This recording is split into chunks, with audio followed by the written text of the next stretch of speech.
और ये आप जान लीजिए कि जब भी बाबा साहब को ज़रूरत पड़ा तब जो है मुस्लिम समाज एकदम खंदा से खंदा मिला करके आगे बढ़ करके काम किया।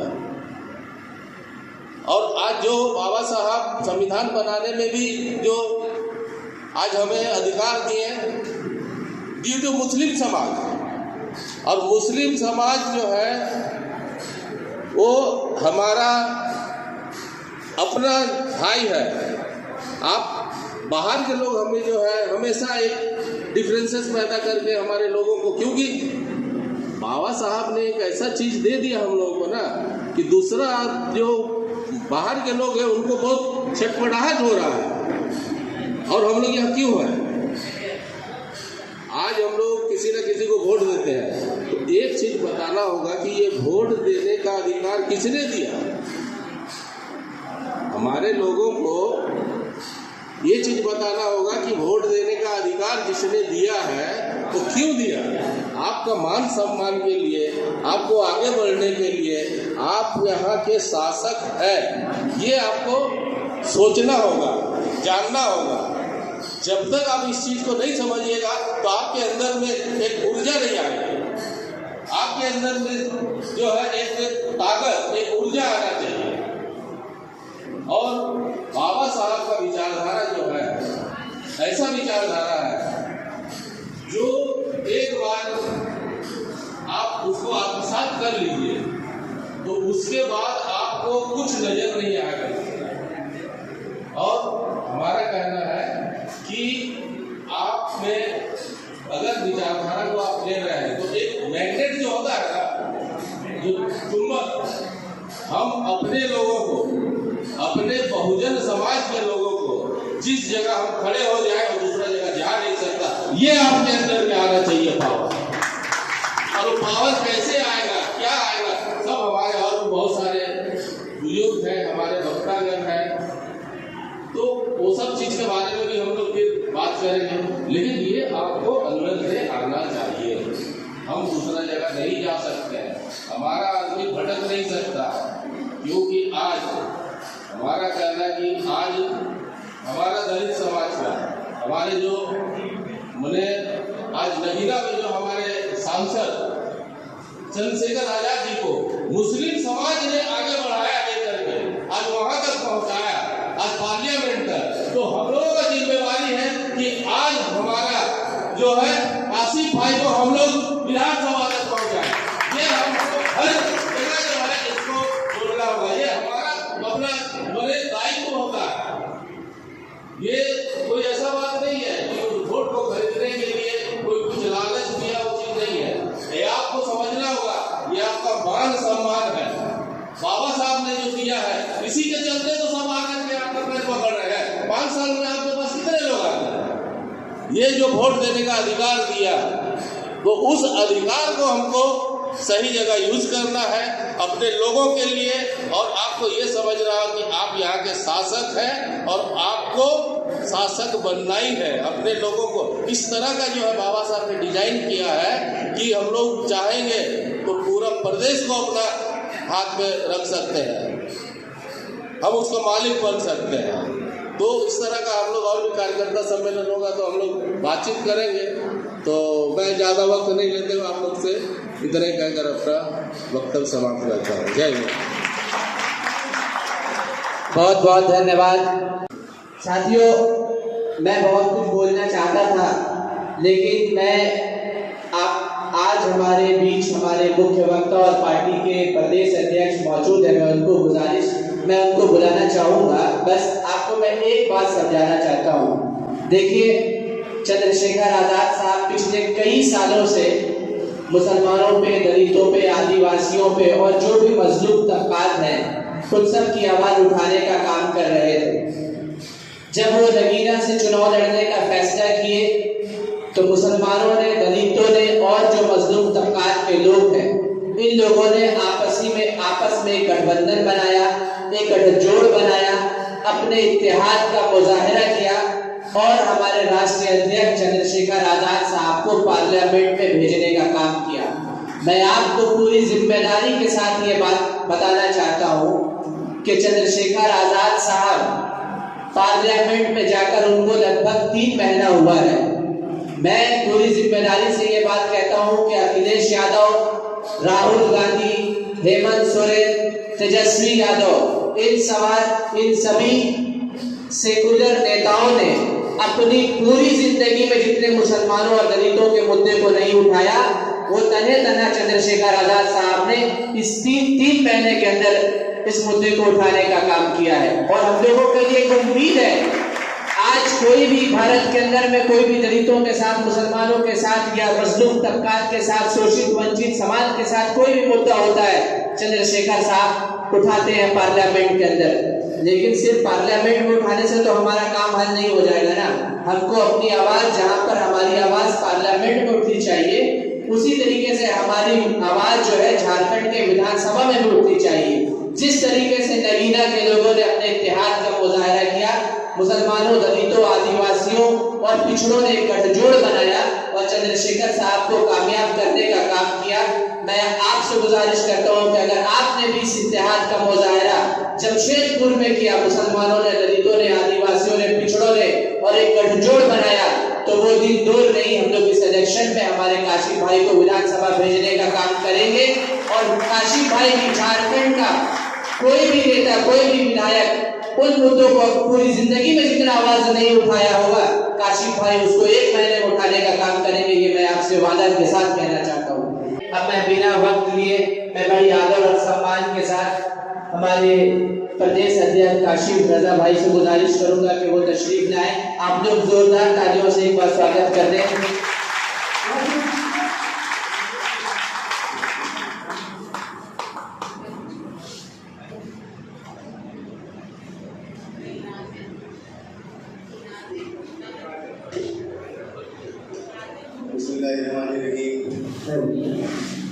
जय भीम, जय संविधान, जय भारत, जोहार, आदाब, सत श्री अकाल। न हम सफ़र से निकलेगा, न हम नशे से निकलेगा, हमारे पाँव का कांटा हमें से निकलेगा।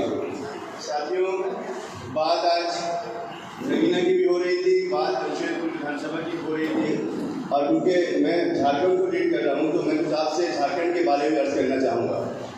सारे लोगों का शुक्रिया, खैर मकदम, जिन लोगों ने आज अपना कीमती वक्त निकाल कर इस प्रांगण में आए, और जो डाइस पर तशरीफ फरमा है वो सारे लोग, बुजुर्ग हजरात हैं, जो महिलाएँ हैं, जो बच्चे हैं यहाँ पर बैठे हैं, और जो कुछ लोग यहाँ बैठे हैं जो नौजवान हैं, जिनसे देश को और झारखंड तकवीर मिलती है।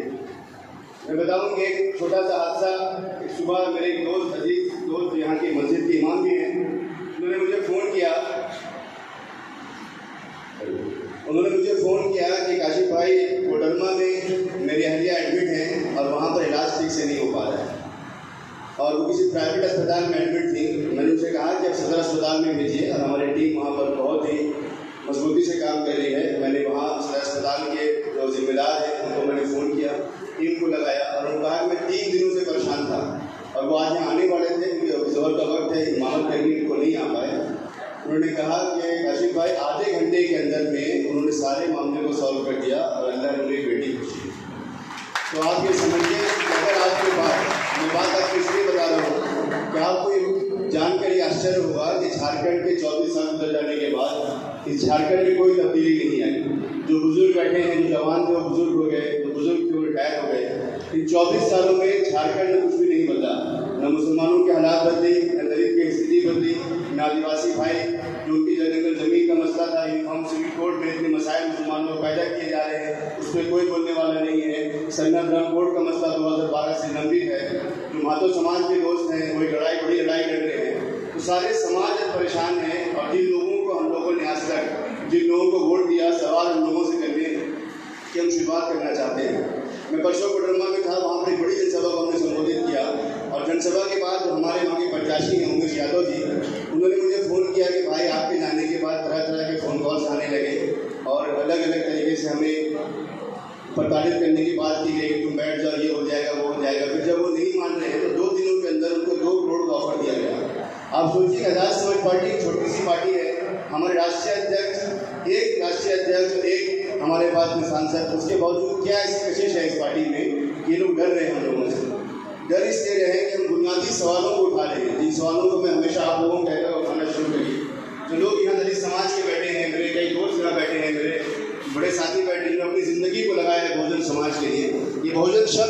चाहूँगा आपको कि मुसलमान ये समझता है कि बहुजन दलित का शब्द है, बल्कि काशीराम साहब ने ये शब्द को दिया। और काशीराम साहब से पहले वाइजेड फरीदी साहब है, बहुत रेयर मुस्लिम ये जानते हैं कि वाइजेड फरीदी कौन थे। वाइजेड फरीदी साहब ने सबसे पहले इस शब्द को इस देश में दिया। वाइजेड फरीदी साहब एक बहुत ही अजीम डॉक्टर थे, बड़े स्पेशलिस्ट थे वो टीबी ट्यूबरक्लोसिस के, और उन्होंने 1963 में जब इस देश में दलित मुसलमानों पे चरम उनके ऊपर जो अत्याचार का चरम था, पीड़ा चलना शुरू हो गया, तो उन्होंने दलितों आदिवासियों को और वहाँ के मुसलमानों को इकट्ठा किया और 10 लाख की रैली निकाली। और तमिलनाडु के एक बहुत अजीम शख्सियत हैं, बड़े माहिर थे वो, उन्होंने उनको बुलाया, पेरियार स्वामी साहब को, और 10 लाख के मजमों का एड्रेस किया। उन्होंने ये कहा कि अगर इस देश के दलित, आदिवासी और पिछड़े मुसलमान अगर मिल जाते हैं तो हम 85% होते हैं। और इस 85% का नारा सबसे पहले वाइजेड फरीदी साहब ने लगाया। और वाइजेड फरीदी साहब को बहन मायावती, उनकी पार्टी, काशीराम साहब, मान्यवर काशीराम साहब और सारे लोग उनको अपना गुरु मानते थे। लेकिन बाद के वक्त में क्योंकि मुसलमानों से बड़ी बड़ी गलतियां इस देश में हुई, मुसलमान अपने लीडर को पहचानते ही नहीं है, तो मुसलमानों ने उनके नाम को अपने बैनर से हटा दिया। बाद में बसपा ने भी उसको उनके बैनर से हटा दिया। तो गलती मुसलमानों की थी कि मुसलमानों ने सबसे पहले उनके बैनर से अपने हटाया।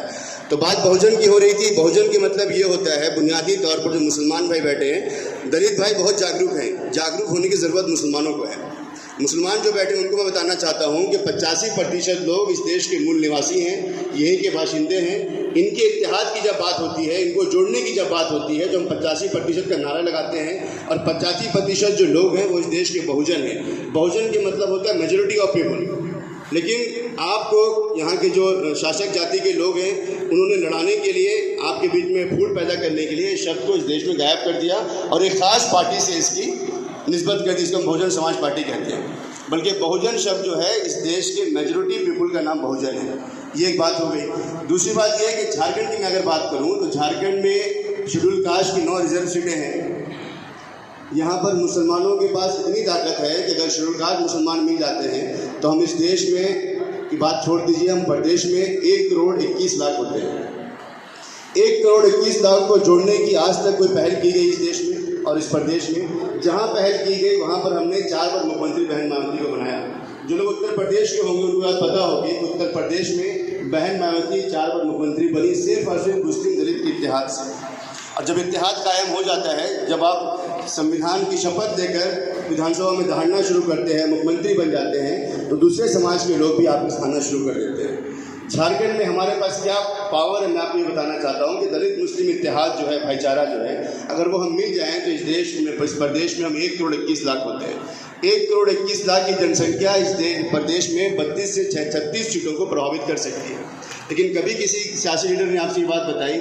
24 सालों में आपने जिन लोगों को वोट दिया, मुसलमानों ने जेएमएम को वोट दिया, कांग्रेस को वोट दिया, जो हमारे यहाँ शुल्काश भाई हैं उन्होंने भाजपा को भी वोट दिया, कांग्रेस जेएमएम को वोट दिया। क्या जो यहाँ शुल्काश भाई बैठे हैं, बहनें बैठी हैं, वो ये बात की ज़मानत दे सकती है कि झारखंड में कुछ तब्दीली आई, उनके ज़िंदगी में कोई बदलाव आया? आज भी हमारी माताएं बहनें जब जाती हैं, प्रसव पीड़ा के नाम पर जब जाती हैं एनजीए में किसी बीमारी को लेकर, तो बुजुर्ग जाते हैं तो उनको बीमारी घटे या बीमारी और बढ़ जाती है। एक सीटी स्कैन एमआरआई का इंतजाम नहीं करा पाए ये लोग, और आज ये बात क्या की जा रही है कि हिम्मत है तो हिम्मत है।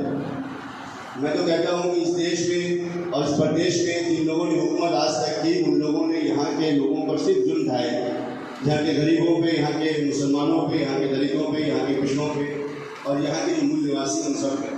इन 24 सालों में आपके पास आपकी स्थिति क्या है, आपके चेहरे बताते हैं।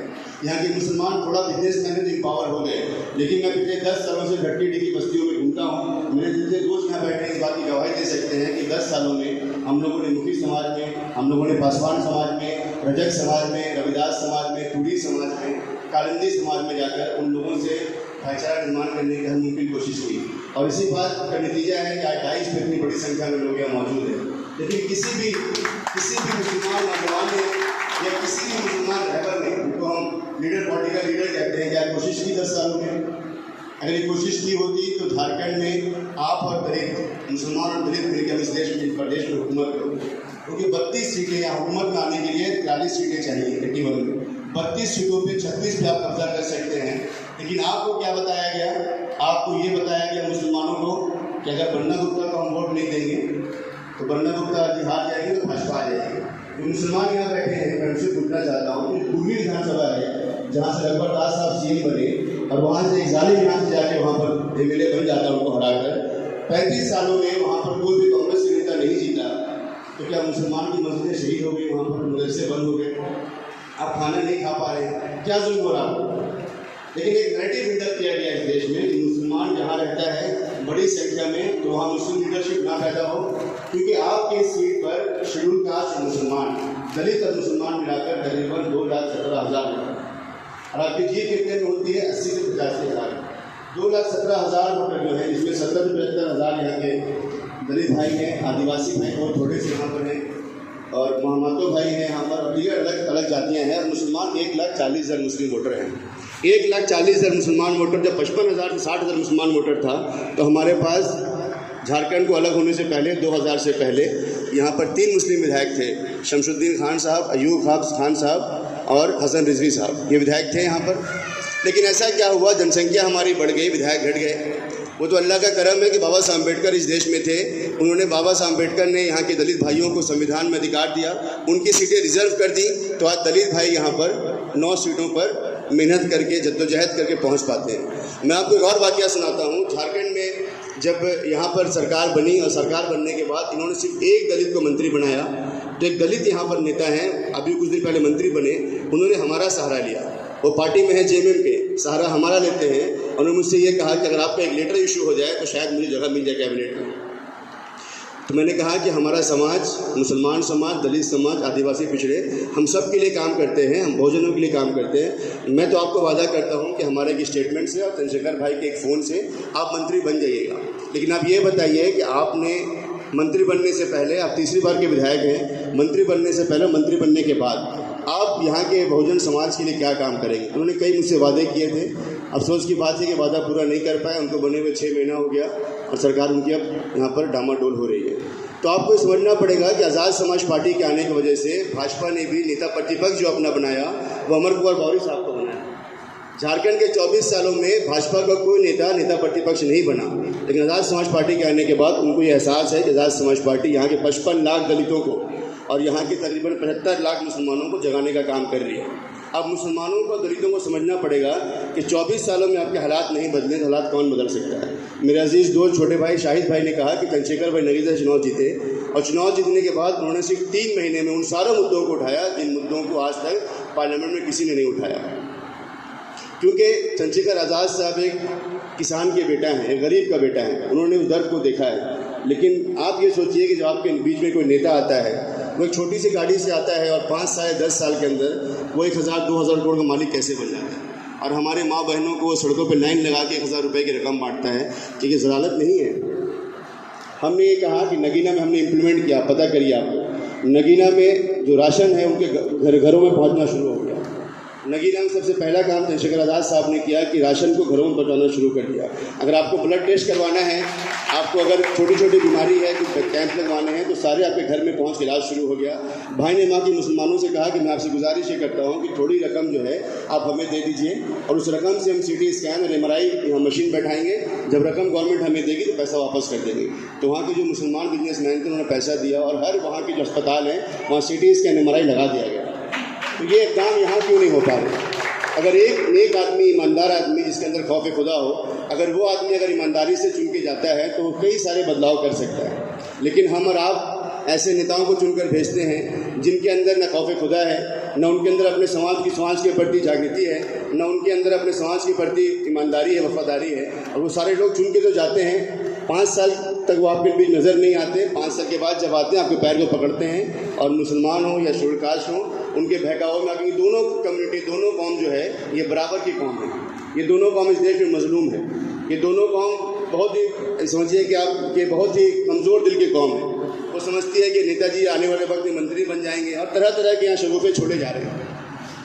आपको इस बात का अंदाज़ा होगा, जो लोग यहाँ बैठे हैं, बाशऊर लोग बैठे हैं, कि इसके पहले झारखंड में जो मंत्री जी हैं वो 10 दिन, 15 दिन या 20 दिन पहले निकलते थे चुनाव प्रचार के लिए। उन्होंने अपने लोगों को 3 दिन पहले निकाल दिया, 3 महीना पहले निकाल दिया, और 3 महीना पहले उनको लोग घर घर जाकर स्टिकर चिपकाने का काम कर रहे हैं। ये खौफ आज़ाद समाज पार्टी ने पैदा किया उनके दिलों में। और आपने ये भी देखा होगा, आपने ये भी देखा होगा मेरे कैडर्स ने, हमारे टीम के जो यहाँ जिम्मेदार साथी हैं, हमारे टीम को जो यहाँ पर अलग अलग कैडर्स हैं अलग अलग मुकामात पर, उन लोगों ने जितने मुद्दों को उठाया, उन मुद्दों पे दलितों के मुद्दे थे, आदिवासियों के थे, पिछड़ों के थे, मुसलमानों के, उन सारे मुद्दों को ये हुकूमत ने नाफिज करना शुरू कर दिया। उन सारे मुद्दों को, वो सड़क का मुद्दा हो, नाली का मुद्दा हो, स्ट्रीट लाइट का मुद्दा, बुनियादी मुद्दे जो हैं, ये आदिवासी समाज के लोग बैठे हैं। मैं उनसे सवाल करता हूँ कि जाति प्रमाण पत्र आपका बन पा रहा है? जाति प्रमाण पत्र आपका नहीं बन पा रहा है। आप यहाँ के बाइज़्ज़त शहरी हैं, यहाँ के रहने वाले हैं। आपने कितने बार मंत्री से मुलाकात की, ईमानदारी से बताइए। आपने कई मंत्री से मुलाकात की होगी बुद्धदेव जी, कई मुलाकात आपने की होगी, कई लेटर्स आपने दिए उनको। मंत्री जी एक जाति प्रमाण पत्र नहीं बना पा रहे। अभी मैं जब आ रहा था, मेरे अजीज़ दोस्त हैं मुमताज़ भाई, वो यहाँ के हम लोग के यहाँ के उपाध्यक्ष भी प्रदेश के, उन्होंने कहा कि आफ्ताब सिद्दीकी साहब एक नेता हैं जमशेदपुर के, वो पहले भाजपा में थे, फिर MIM में चले गए, अब कांग्रेस में बंडा गुप्ता जी के साथ में हैं। वो साहब बैठे हुए हैं सड़क पर और वो तिरंगा लेके बैठे हैं। तो उनसे लोगों ने पूछा तिरंगा क्यों लेके बैठे हैं? तो उन्होंने कहा कि यहाँ पर ट्रैफिक के नाम पे लूट चल रही है। तो हुकूमत में बैठे हुए लोग, उनके पार्टी के लोग हुकूमत में हैं, उनका आदमी विधायक है, मंत्री है। अब विधायक मंत्री सवाल करने के बदले वो लोग जाके सड़क पे बैठ रहे हैं कि स्थिति है। कांग्रेस के लोग कांग्रेस की बात को नहीं सुन रहे, JMM के लोग JMM की बात को नहीं सुन रहे। हमारे अजीज़ हैं, बड़े भाई हैं बाबर खान साहब, वो भी अब चुनाव लड़ने की कोशिश कर रहे हैं। मैं स्ट्रेट फॉरवर्ड आपसे कहता हूँ आज खुलकर, मैं उनसे सवाल करता हूँ कि पिछले 5 सालों में अभी आप कोई कोशिश जद्दोजहद नहीं करना शुरू किया आपने? आपकी पार्टी हुकूमत में थी, आपने अपनी पार्टी का ग्रोथ पिछले 5 सालों में क्यों नहीं किया?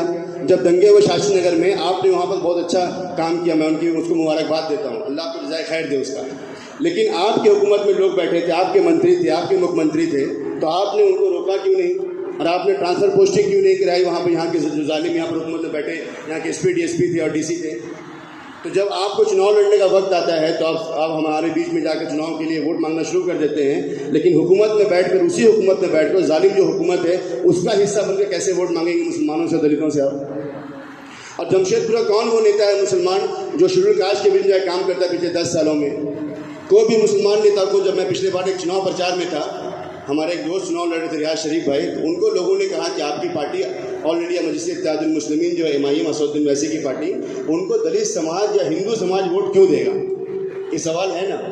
और उनको कितने वोट मिले? 8600 वोट मिले। मतलब दलित समाज ने, हिंदू समाज ने और जो भी समाज, आदिवासी समाज, पिछड़े समाज, उनको वोट नहीं दिया। लेकिन एक नौजवान अगर दलितों में काम करता, हम दलितों में काम करते, हम उनके बीच भाईचारा निर्माण करते, हम उनको अपने गले से लगाते, उनके दुख दर्द में साथ देते, उनके बीच मेडिकल कैंप्स लगाते। मुसलमानों को ये समझना पड़ेगा कि आपको इस देश में आपके हालात बहुत अच्छे हैं, आप सिर्फ इस देश में हाशिए पे हैं, उसका सिर्फ एक कारण है सियासत। लेकिन दलित समाज अगर हाशिए पे है उसके बहुत सारे कारण हैं। हम इस देश में आज़ादी के बाद के मजलूम हैं। दलित समाज इस देश में 10,000 साल का मजलूम है।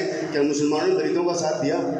आपके बीच कई बस्तियां दलितों की हैं, उन बस्तियों में जाने के बजाय आप उन लोगों को अपने घरों में बुलाते हैं जो सियासत में अपनी हिस्सेदारी अदा करना चाहते हैं। जो MLA MP होते हैं, जो किसी पॉलिटिकल पार्टी के अध्यक्ष होते हैं, उनको अपने घरों में बकरीद में बुलाते हैं। लेकिन आपने दलित समाज को अपने गले से लगाया होता तो आज इस देश के हुक्मरान होते, उनके बराबरी में खड़े होते हैं आप। लेकिन हम लोगों ने यहाँ के दलित समाज को जिस तरह से उन्होंने नैरेटिव बिल्डअप किया कि दलित समाज हिंदू है, तो हमने उनको हिंदू के नाम पर दलित समाज को अपना दुश्मन माना। मैं साफ आपसे कहता हूँ, हमारी पार्टी की आइडियोलॉजी जो है वो आइडियोलॉजी ये बताती है कि हम इस देश में मजलूम हैं, आदिवासी मजलूम है, दलित मजलूम है, पिछड़े मजलूम हैं, इस देश के मुसलमान मजलूम हैं। इन मुसलमान दलित आदिवासियों में इत्तेहाद कायम करना, उनका भाईचारा निर्माण करना और उन सारे भाईचारा निर्माण करने के बाद ऐसे लोगों को सदन में भेजना, क्योंकि राजनीतिक शक्ति के बगैर आप इस देश में कोई भी बड़ा काम नहीं कर सकते। जितने मसाइल आदिवासियों के हैं, दलितों के हैं, पिछड़ों के हैं, मुसलमानों के हैं, इन सारे मसाइल का सिर्फ एक कारण है कि ये दोनों समाज हाशिए पे हैं। हमारे पास दलित समाज के लोग आरक्षण के कारण MP MLA बन जाते हैं, लेकिन किसी पॉलिटिकल पार्टी के गुलाम होते हैं। वो पॉलिटिकल पार्टी उनको ये बताती है कि तुम ये बात अगर बोलोगे तो दोबारा तुमको हम टिकट नहीं देंगे। और मुसलमानों में एक चर्चा है कि जितने भी मॉब लिंचिंग हुए, उस मॉब लिंचिंग में दलित भाइयों ने मॉब लिंचिंग किया। मैं आपको ये चैलेंज करता हूँ कि एक भी दलित समाज के आदमी का 47 मॉब लिंचिंग 2019 से पहले और 22 मॉब लिंचिंग 2019 के बाद इस हुकूमत में हुई, एक भी दलित समाज का मुझे नाम बता दीजिए, मैं अपनी पार्टी से इस्तीफा दे हो जाएगा। एक भी दलित समाज का आदमी मुसलमानों के विरोध में शामिल नहीं हुआ मॉब लिंचिंग में। जो लोग शामिल हुए उनकी जरूरत बहुत लंबी है, बताने की जरूरत नहीं है।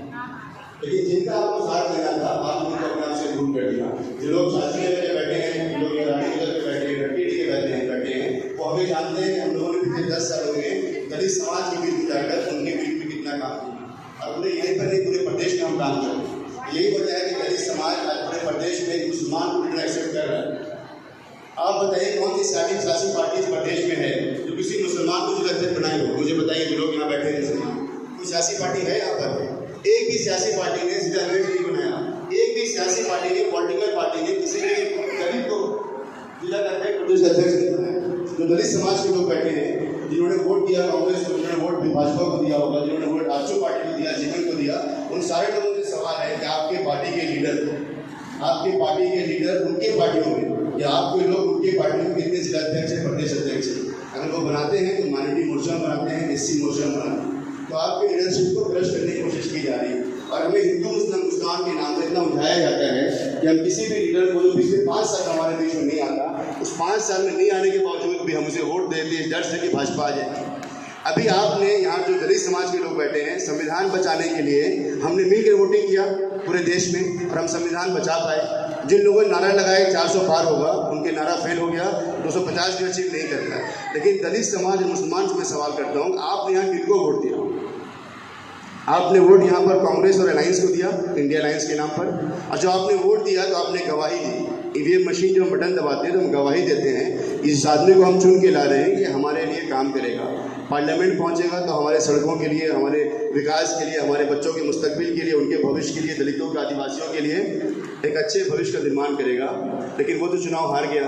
कितने लोग यहाँ पर हैं जिन लोगों ने, जो यहाँ के सांसद लड़ रहे थे, समीर मोहंती साहब से मुलाकात की? हाथ उठाइए। यहाँ पर तकरीबन 200 लोग बैठे हैं। 200 लोगों में 5 लोगों ने, 6 लोगों ने हाथ उठाया। 200 लोगों में 6 लोग समीर मोहंती से मुलाकात करते हैं। जिससे आपने मुलाकात नहीं की, भेंट नहीं की, उनको जाके आपने डर से वोट दबा दे दिया, ईवीएम की मशीन दबा दी कि भाजपा ना आ जाए। हमें विकल्प तैयार करना पड़ेगा। मेरे कहने का मतलब ये है कि हमें विकल्प तैयार करना पड़ेगा। और जब जब इस देश में दलित मुसलमान एक साथ हुआ है, इस देश में इनकलाब आया। और आपको अगर इस देश में वाकई अपने बच्चों के भविष्य देखना है, महिलाओं को सुरक्षित रखना है और मुसलमानों को अपने ईमान को मजबूत रखना है, अपने कुरान की हिफाजत करनी है, मदरसों की हिफाजत करनी है, जो रविदास समाज के लोग बैठे हैं उनको गुरु घर की हिफाजत करनी है, तो बगैर संविधान की हिफाजत नहीं हो सकती। और संविधान को बचाना है तो आपको अपने लीडर्स खड़े करने पड़ेंगे। वो लीडर जो ईमानदार हो, वो लीडर जो आपके भविष्य निर्माण कर सके, वो लीडर दलितों में, आदिवासियों में, पिछड़ों मुसलमानों में एक तरफा काम करता हो, उनके दिल में उनके लिए मोहब्बत हो। और ये जब मोहब्बत हम नहीं बना पाएंगे, सियासत हम नहीं कर सकते। सारी बातें झूठ हैं। मैं बताऊं कि बन्ना गुप्ता साहब की कम्युनिटी जो है वो 3300 वोट है। बन्ना गुप्ता साहब की कम्युनिटी का 3300 वोट, और सरयू राय जी जो है, जो वहाँ से विधायक बन गए, उनके कम्युनिटी का वहाँ पर 21,000 वोट। जहाँ पर पूरा वोटिंग 3.5 लाख है, हमारे यहाँ पूरा वोट 3,80,000 है। इन दोनों वोट में ये 2 कम्युनिटी के वोट बमुश्किल से 25,000 भी नहीं है मिलाकर, और हम किनको वोट दे रहे हैं? तो दलित समाज से भी सवाल है, मुसलमानों से भी सवाल है कि आप वोट क्या कर रहे हैं? सियासत बहुत संजीदा अमल है। सियासत को हुड्डनपन का नाम नहीं है। अक्सर नेता आपके बीच में आता है और बहुत बड़ी बड़ी भाषण देता है, वादे करता है, झूठ बोल के चला जाता है। आप उनके बाद तालीम में आते हैं, वाहवाही भी करते हैं, और वो भाषण दे के जाता है, दोबारा 5 साल के बाद लौटता है, 1 महीना पहले चुनाव के। अगर हमने सियासत को अपने घर की चीज़ समझी, जिस तरह से अपने बच्चों को हम पढ़ा रहे हैं, काशीराम साहब कहा करते थे कि अपनी बहन बेटियों की हिफाजत करते हो, उस तरह हिफाजत अपने वोटों की करो। हमने नगीना में जब चुनाव लड़ा तो वहाँ के मुसलमान दलित कहते थे कि चंद्रशेखर आज़ाद को 50,000 वोट नहीं आएंगे, और हमें कितने वोट आए? 5,51,380 वोट आए। हमें अगर 5 लाख वोट ज़्यादा आया तो हमने कितनी मेहनत की होगी? मैं वहाँ 5.5 महीने रहा, मेरे तरह कई पागल बाबा 5.5-6 महीना पड़े रहे। हमें पता था कि चंद्रशेखर आज़ाद अगर चुन के जाएंगे तो इस देश में भविष्य का निर्माण करेंगे। जो दलित समाज यहाँ बैठा है, उनसे सवाल करता हूँ, किसी एक नेता ने 70 सालों के इतिहास में, 78 सालों के इतिहास में आपके समाज के इतने आवाज़ मुद्दे उठाए? चंद्रशेखर भाई ने उठाया। चंद्रशेखर भाई ने एक मुद्दा उठाया था कि 750 मिनिमम वेज होना चाहिए। जो सफाई कर्मी है, 750 वेज भाजपा की हुकूमत को पास करना पड़ा। आपको पता है भाजपा ने उसको इम्प्लीमेंट कर दिया। तो आप सोचिए, अगर एक आदमी, ईमानदार आदमी चुन के जाता है, जिसके पीछे इतनी बड़ी ताकत है। उनकी ताकत क्या थी? उनकी ताकत दलित समाज था, आदिवासी समाज था, पिछड़े थे, मुसलमान थे। नगीना में 11.5 लाख वोटर में 7.5 लाख वोटर मुसलमान थे और 3.5 लाख वोटर दलित समाज थे। इसके बाद भी वहाँ के आदिवासियों ने, बड़ी कम संख्या में थे, वहाँ के पिछड़ों ने, वहाँ के जैन समाज ने, वहाँ के बुद्धिस्ट लोगों ने वहाँ के गुज्जरों ने, वहाँ के सैनी समाज के लोगों ने, सब ने हमें वोट दिया। यहाँ के ब्राह्मण भाइयों ने भी, वहाँ के राजपूत भाइयों ने वोट दिया। सब ने कहा कि इससे अच्छा कोई बेहतर कैंडिडेट हमारे पास मिलेगी। तो आपको समझना पड़ेगा साथियों कि सियासत है क्या। हमारा आप ये समझते हैं कि सियासत पर लुटनपन का नाम है, नेताजी आएंगे तो पैसे हमें दे देंगे, वोट लेके चले जाएंगे। आपने अगर अपने पैसों से वोट को बेचना शुरू किया तो जो हालत आपकी अभी है, ये सदियाँ गुजर जाएंगी, हालत ठीक होने वाली नहीं है। लेकिन दलित समाज, आदिवासी समाज, पिछड़ा और मुसलमान इस देश में जाग रहा है, और इस जागृति का नतीजा है कि हमने संविधान की हिफाजत के लिए, आइन को सुरक्षित रखने के लिए हमने इस बार वोट दिया और हम आइन को बचा पाए। हम आपकी ताकत यहाँ पर क्या है, जो कॉन्स्टिट्यूशन ऑफ इंडिया हमारा है वो हमारी आपकी ताकत है। जितना इसको हम मजबूत करेंगे, इतना इसकी हिफाजत करेंगे, हमारा आप हिफाजत में रह पाएंगे। मुसलमानों के मसाइल भी एक बहुत बड़ा उनका एक लिस्ट मेरे पास है, दलितों के मसाइल की लिस्ट हमारे पास है, लेकिन इनके मसाइल हल कब होंगे जब हमारे जैसे लोग, जो आप जैसे लोग, जो युवा नौजवान बैठे हैं, बुजुर्गों की हिमायत के साथ, बुजुर्गों की दुआएं प्रार्थनाओं के साथ हम जब विधानसभा में पहुँचेंगे, हम जब सांसद बनेंगे तो आपकी बात कर सकेंगे। आपको हमें वोट देना होगा। और अगर हमने अगर आने वाली विधानसभा में हमने अगर एक भाईचारा का निर्माण किया तो दलित समाज से मैं वादा करता हूँ, मैं वादा तो नहीं करता, ये वादा अक्सर शासी लोग झूठा करते हैं। मैं आपसे इतना सिर्फ कहता हूँ क्योंकि हम एक अल्लाह को मानने वाली कौम है, मैं ईमानदार शख्स हूँ। मैं आपसे ये कहता हूँ कि अगर आपने हमें कलम की ताकत दी, जितने मसाइल मुसलमानों दलितों के हैं झारखंड में, उन मसाइलों को ये 5 साल में हल नहीं कर पाए, हम 1 साल में करके दिखाएंगे इंशाअल्लाह। लेकिन हमारे पास क्या है कि हमारे पास ताकत है, हमारे पास क्या है कि हमारे पास कलम की ताकत जो है, क्योंकि संविधान जब शपथ हम लेते हैं, जितने नेता संविधान की शपथ लेकर एमएलए एमपी मंत्री बनते हैं, उनको ये पता होता है कि हमारी ताकत क्या है। कलम की ताकत ये होती है कि एक विधायक जो होता है वो 10,000 करोड़ रुपए पास कर सकता है। आपको पता है कि दलित समाज का कोई कमीशन यहाँ पर नहीं है। दलित आयोग जिसे हम कहते हैं, दलित समाज के लिए उत्थान के लिए आयोग तक गठित नहीं कर पाए लोग। दलित समाज, आप मुखी समाज की बस्तियों में जाइए, रजक समाज की बस्तियों में जाइए, आप मेडिकल बस्ती में जाइए, वहाँ की बिल्डिंग जर्जर हालत में पड़ी हुई है। क्या CSR का फंड वहाँ नहीं लग सकता था? ये मुसलमानों की जो माइनॉरिटी कमीशन है उसका बजट कितना है? 100 करोड़ रुपए का। अभी हमारे एक बुजुर्ग शहीद हुए, इमाम थे मस्जिद के, और जब शहीद हुए शहाबुद्दीन साहब कोडरमा में, तो उनके बेटे से मेरी बात हुई। उन्होंने कहा कि मेरा FIR दर्ज नहीं हो रहा। वहाँ पर MLA कौन है? MLA वहाँ पर JPM का है, कांग्रेस का है, अलायंस का MLA है। वहाँ पर FIR दर्ज नहीं हो रहा है। जब हमारी टीम वहाँ पर FIR दर्ज करने गई 10,000 लोगों के साथ में, FIR दर्ज हुआ, मुकदमा भी दर्ज हुआ वहाँ पर, लेकिन उन लोगों ने कहा ये क्या बेटा ये मुकदमा वापस ले लो, अगर तुम मुकदमा वापस नहीं लोगे तो हमारी हुकूमत बदनाम हो जाएगी, फिर तुम समझ लेना। ये डर है।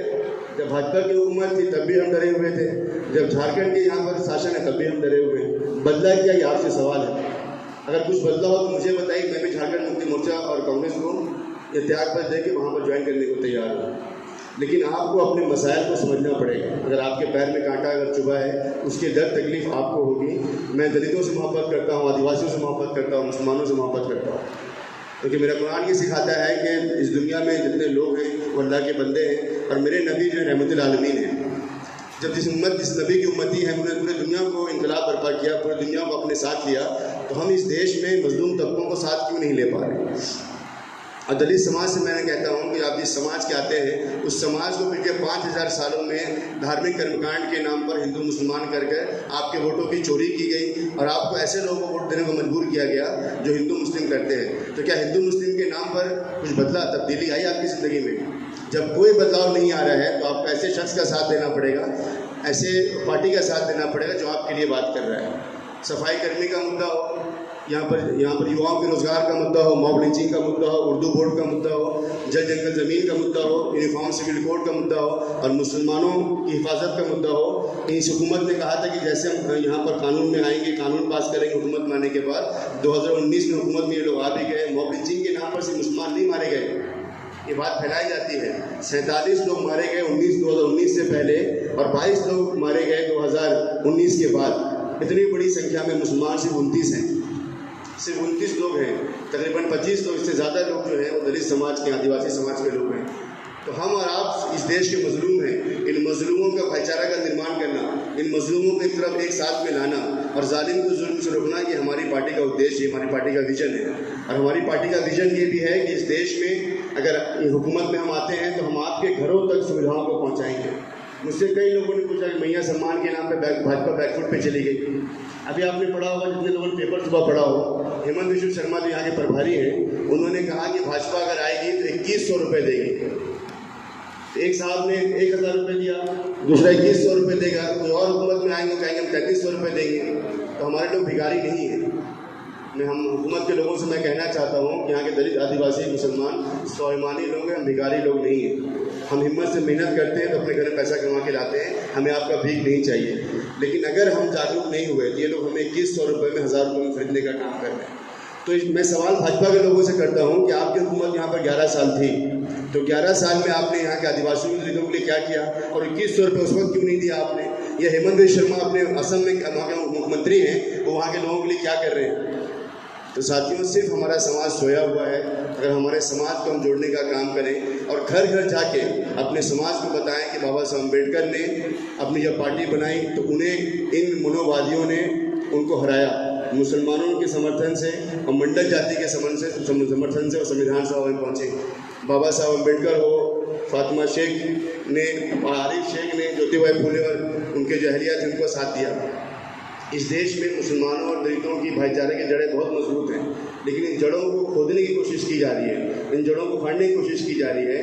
झारखंड में तकरीबन 36 सीटों में दलित मुसलमान अगर भाईचारा निर्माण हम कर लें तो हम झारखंड की 36 सीटों पर कब्जा कर सकते हैं, और पूरे देश की 178 सीटों पे दलित समाज और मुसलमान समाज मिल जाता है तो हम कब्जा कर सकते हैं। काशीराम साहब एक बात क्या कहा करते थे कि अपनी दीवारों में लिख दो कि हम इस देश के हाकिम हैं, हुक्मरान हैं, अपने दीवारों में लिख दो कि हम इस देश के शासक हैं। लेकिन हमने काशीराम साहब को भी नहीं पढ़ा, बाबा साहब अम्बेडकर को भी नहीं पढ़ा। 14 अप्रैल आता है, दलित समाज बाबा साहब अम्बेडकर के सामने हाथ जोड़ खड़ा हो जाता है, 2 बत्ती दिखाए, खत्म हो गया मामला। आपको बाबा साहब अम्बेडकर को पढ़ना पड़ेगा। बाबा साहब अम्बेडकर ने अपने 4 बच्चों को कुर्बानी दी, उस कुर्बानी देकर वो आगे बढ़े। काशीराम साहब DRDO के साइंटिस्ट थे, जब उनको ये पता चला कि बाबा साहब अम्बेडकर ने 4 बच्चों को कुर्बानियाँ दी और इतना बड़ा संघर्ष किया, तो उन्होंने वो DRDO की नौकरी को लात मारा और अपने समाज के लिए निकल गए। जो लोग यहाँ पर जुड़े हुए उनसे हैं वो जानते हैं इस बात को। काशीराम साहब ने, वाइज़ फरीदी साहब ने अपनी पूरी ज़िंदगी लगा दी, और चंद्रशेखर आज़ाद साहब की शख्सियत जो है पिछले 10 सालों से वो एडवोकेट है, चाहते पढ़ लिख कर बड़ा एडवोकेट बन जाते, अय्याशी करते, घूमते फिरते, जैसे हम और आप कर रहे हैं। लेकिन संजीदगी के साथ समाज के लिए खड़ा हुए, समाज के दर्द को समझा, सिर्फ दलितों का दर्द नहीं समझा, बल्कि आदिवासियों का, मुसलमानों का, पिछड़ों का और इस देश के हर शहरी का दर्द समझा और समझ के एक भीम आर्मी संगठन बनाया जो इस देश की सबसे बड़ी ताकत बनी RSS के खिलाफ लड़ने के लिए। अगर RSS के खिलाफ इस देश में कोई लड़ सकता है आज के टाइम पे, तो भीम आर्मी, चंद्रशेखर आज़ाद, आज़ाद समाज पार्टी लड़ सकती है। अगर आपने हमारा साथ नहीं दिया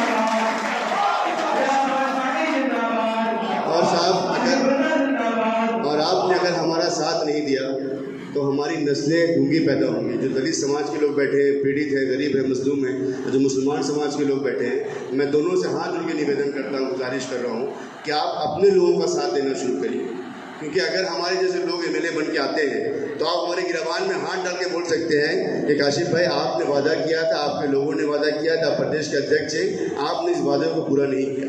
लेकिन क्या बन्ना गुप्ता सरयू के पास जाके घर पकड़ सकते हैं आप? वो तो आपकी बियॉन्ड अप्रोच है, उनको तो आप पकड़ भी नहीं सकते। वो नेताजी तो रहते भी यहाँ पर नहीं है, वो तो गाड़ी से घूमते हैं, तो 25 गाड़ी के पीछे घूमते, उनके बाप की वो पौती है 25 गाड़ी लेके पीछे घूम रहा। एक मंत्री के पीछे में 22 लाख रुपये महीने खर्च होता है। 22 लाख रुपये किसका जा रहा है, कुछ सोचा आपने? हम कितने संजीदा लोग थे, किस तरह की कौम जो बैठी है, 2 कौम, दलित और मुसलमान, आदिवासी, ये इस देश के मूल निवासी, हम इस देश के हाकिम हैं। आप सोचिए कि हमने क्या किया इस देश में। इस देश में मजलूम बन के रह गए, और मजलूमियत ये इंतहा है कि हम बोलना भी छोड़ दिए। मुसलमान जो बैठे हैं, कुरान क्या कहता है, अल्लाह के नबी ये कहते हैं कि ईमान की 3 इनामत है।